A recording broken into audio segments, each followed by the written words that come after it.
మొన్న మా అన్నయ్య ఊరు నుంచి వస్తా ఒక ప్యాకెట్ కొనుక్కొచ్చి నా చేతికిచ్చారు.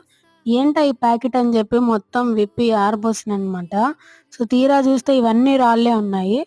ఏంటి ఇవి నిజంగా రాళ్ళేనా? రాళ్ళైతే ఎందుకు కొనుక్కొస్తారనే డౌట్ అయితే ఉండే. తర్వాత అర్థమైంది ఇవి రాళ్ళు గాదు. వీటిని గోండు కటోరా అంటారంట. ఈ ప్యాకెట్ రూ. 29 చూపిస్తుంది దీని మీద మరి. దీనికి డిఫరెంట్ నేమ్స్ ఉన్నాయి. ఎడిబుల్ గమ్, ఆల్మండ్ గమ్, బాదం పిసిన్, అంటు లడ్డు, సో ఇట్లా డిఫరెంట్ నేమ్స్ ఉన్నాయి.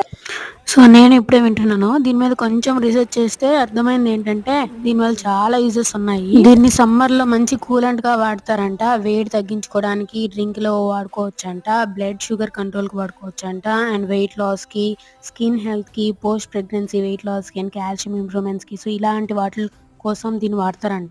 ఇంట్రెస్టింగ్ ఫ్యాక్ట్ ఏంటంటే ఇది ఒక చెట్టు నుంచి వచ్చే బంక్ అంట. దాన్ని ఎండబెట్టి ఇలా అమ్ముతారంట. మీరు ఇంతకు ముందు దీన్ని టేస్ట్ చేసి ఉంటే కామెంట్ సెక్షన్ లో చెప్పండి.